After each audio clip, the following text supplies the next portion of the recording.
Pour le groupe formation en ligne. Le sergent Hamada est chef de groupe, il a 10 hommes sous ses ordres. Pour lui, concentration maximum, chaque balle tirée peut tuer.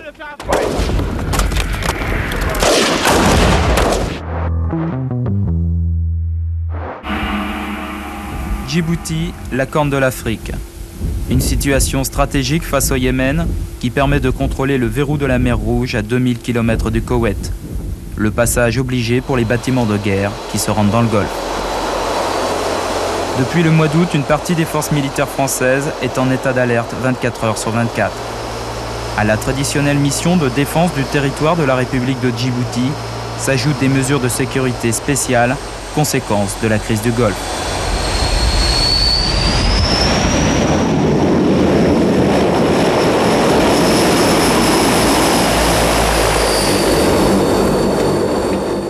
« 9 h du matin, à l'ouest de Djibouti.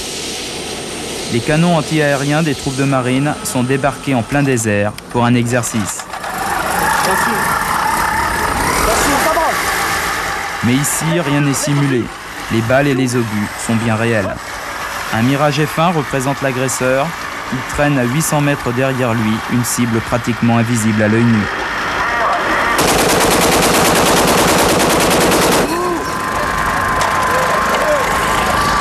Le prochain passage.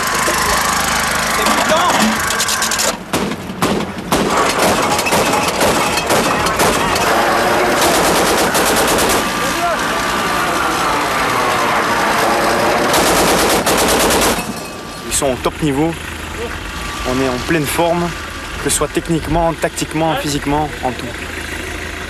Et ils ont de la gueule en plus. Le capitaine Lechia commande 130 hommes. Deuxième batterie en commandement. Reposez. Armes. Depuis 5 mois, ils sont sur le pied de guerre. Ce qui change l'entraînement à Djibouti, c'est le territoire, parce qu'il y a des grands espaces. Donc on peut manœuvrer en grandeur réelle dès qu'on quitte le quartier, tout de suite.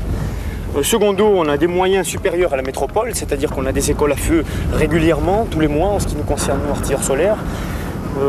D'autre part, une consommation en munitions nettement supérieure, beaucoup plus de moyens financiers pour assouvir nos passions d'entraînement et d'instruction. Grand comme un département français, Djibouti ne compte que 400 000 habitants. Mais dans le désert, on ne rencontre pratiquement que des militaires français. Durée moyenne d'une affectation, 2 ans. Le lieutenant-colonel Maringo fait partie de la dernière relève, c'est son premier séjour ici. Dans ce paysage, on pense qu'il n'y a personne et en fait, vous avez toujours quelqu'un pour vous observer, vous avez toujours une trace de vie quelque part. Il faut bien regarder. Vous n'êtes jamais seul. Un paysage minéral, mais vous n'êtes jamais seul. En compagnie du médecin du régiment, le lieutenant-colonel Maringo fait la tournée des campements. Il faut dialoguer, il faut discuter, il faut voir ce qui va pas, ce qui va. Il faut recaler les billes, C'est normal, c'est ça, le commandement c'est ça. C'est un dialogue permanent, avec des ordres clairs, mais une compréhension réciproque, un dialogue. En fait, c'est une histoire d'amour, le commandement, pour bien parler. Oui, bien aligné, là. Dans le désert, rien n'est laissé au hasard. Le médecin du 5e régiment des troupes de marine veille à l'hygiène des soldats jusqu'aux plus petits détails. Après l'entretien du matériel, priorité au confort des hommes avec l'installation des douches et des toilettes de campagne. Vos recouches, tous les 2-3 jours, couvrir un peu. C'est un pays à risque. Les conditions climatiques, en plus viennent se greffer des infections, des contaminations. On risque, les gastro-entérites sont les maladies les plus fréquentes sur le territoire. Et très vite, si on ne prend pas les précautions élémentaires d'hygiène, à savoir se laver les mains après être passé aux toilettes, les cuisiniers qui sont surveillés, on court très vite à la catastrophe. Malgré toutes ces précautions, chaque jour, une dizaine d'hommes sur 600 sont touchés par des gastro-entérites. Réveil. C'est 5 heures. Quelque part, dans le désert djiboutien. Réveil.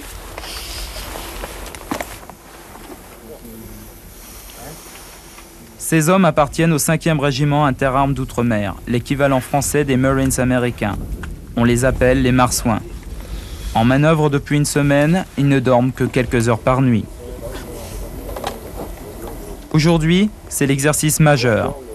Pendant toute la journée, 600 hommes vont être engagés dans une action de combat grandeur nature. Tous les détails ont de l'importance.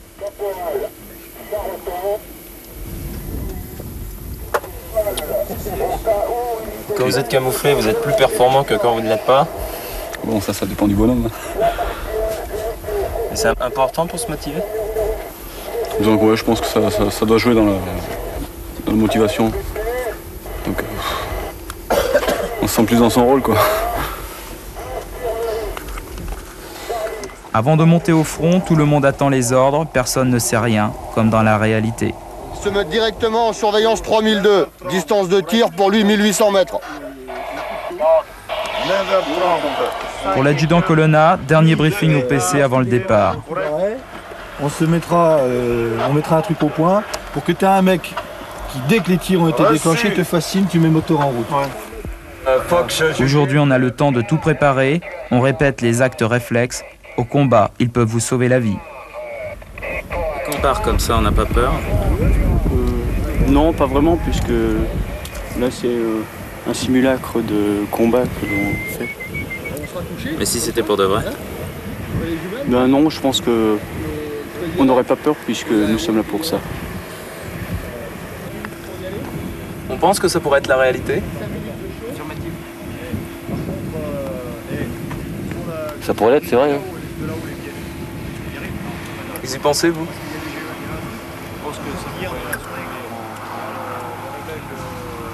Je pense à rien, moi. Toujours un risque de surprise? Bon, on sait jamais. On essaye de penser à la place de l'ennemi, mais on n'est pas l'ennemi. 7 heures, l'ordre est donné. Embarquement immédiat dans les hélicoptères. L'ennemi est supposé avoir franchi la frontière. La course contre la montre commence. Les postes parce qu'on va faire du radada. La mission, se mettre en embuscade pour surprendre l'adversaire. Les hélicoptères volent à 10 mètres du sol et jouent au chat et à la souris avec l'ennemi. Pas le droit de se faire repérer.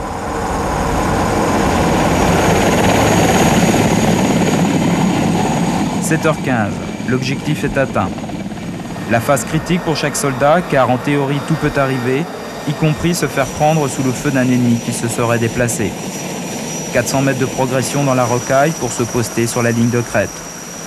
Discrétion oblige, la caméra doit aussi se cacher à la vue des arbitres de l'exercice. Si la section est repérée, elle devra décrocher. Les hommes de l'adjudant Colonna resteront plusieurs heures dans les pierres brûlantes, sans bouger. Devant eux, le champ de tir.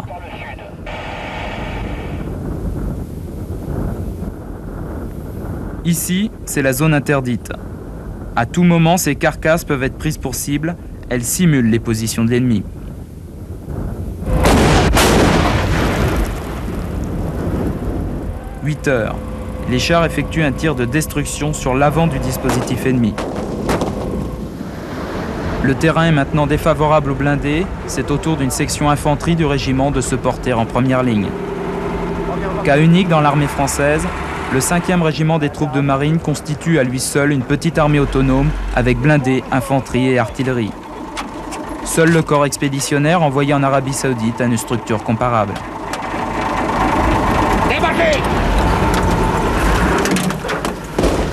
Sur le parcours, des mini-charges explosives recréent une véritable ambiance de combat.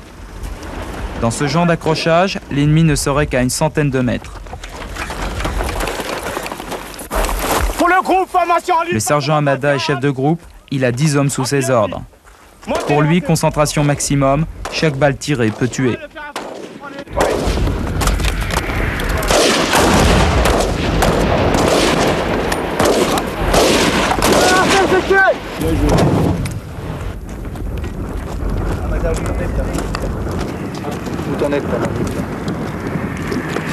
Là, en ce moment, la section, on est arrivé ici, on a réduit les éléments qui étaient dans le col.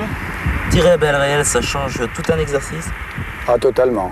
Totalement, parce que se met dans l'esprit du garçon, il y a forcément un petit stress supplémentaire. À partir du moment où les balles n'étant pas à blanc, il y a d'une part le risque, le problème de sécurité, et d'autre part l'objectif à atteindre avec des cibles sur le terrain, que ce soit pour les lance-roquettes, pour les missiles, pour les chars, pour les fusils. Et c'est quelque chose d'assez extraordinaire. Avec les conditions climatiques d'engagement, les conditions de terrain, les conditions opérationnelles, c'est certainement unique. Un orage d'acier pour ralentir l'adversaire. Ces canons de 155 sont installés à 10 km en arrière du front. Pour ces artilleurs, pas le droit à l'erreur. Les obus de 47 kg qu'ils envoient dans les airs passent au-dessus de la tête de leurs camarades. Priorité à la vitesse d'exécution, avec tous les risques que cela comporte. C'est un sport viril où il faut donner tout ce que l'on a au fond de soi, au fond de ses tripes. Et lorsqu'on travaille, on n'a pas le temps de voir le temps passer. Je pense que les mises en batterie sont très rapides. Une mise en batterie flash, que nous appelons chez nous, dure moins de 5 à 6 minutes. On ne nous voit jamais, mais on appuie toujours. Donc les gars qui sont devant sont bien contents de nous avoir au moment où il faut. À l'heure de la crise du Golfe, l'entraînement au combat moderne, c'est aussi maîtriser le risque chimique. En cas d'alerte, les hommes n'ont parfois que 10 secondes pour s'équiper. Épandage! Au mois de juin, le régiment a expérimenté les tenues de protection en plein désert. Il faisait 60 degrés à l'ombre.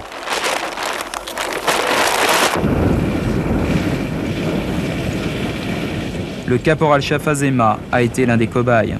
J'ai pu connaître du nouveau matériel, j'ai pu toucher à du nouveau matériel, puis j'ai quand même vu la réaction des soldats sous l'équipement, parce que nous étions entourés de médecins qui étaient là justement pour voir les réactions des soldats. Et alors en ambiance NBC. Il s'avère que les nouvelles tenues sont quand même efficaces et les gars sont assez résistants.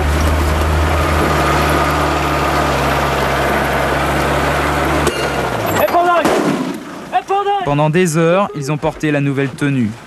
La température de leur corps est parfois montée jusqu'à 40 degrés. Avantage du nouveau masque expérimenté, il permet de boire, c'est indispensable dans le désert. En principe, les hommes peuvent supporter l'équipement pendant 6 heures, le temps de quitter la zone contaminée.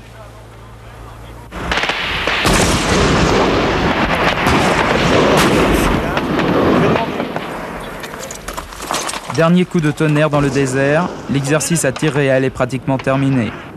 D'après la chronologie du scénario, l'ennemi a été repoussé sur 12 km en 3 heures. En réalité, face à un adversaire déterminé, le combat aurait duré entre 5 heures et 2 jours, et il est impossible d'estimer les pertes en vie humaine.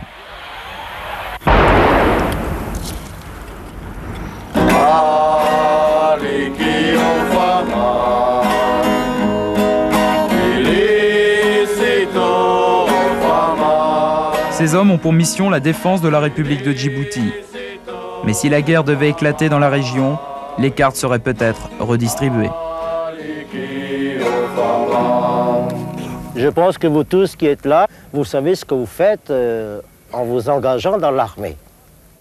Je crois qu'à travers notre histoire, l'histoire de notre pays, beaucoup de personnes ont été jusqu'à donner leur vie pour que d'autres vivent.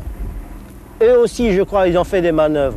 Eux aussi, ils ont appliqué cette dynamique de l'Évangile d'être prêts. Nous prions pour que tous les peuples du monde puissent vivre dans la paix.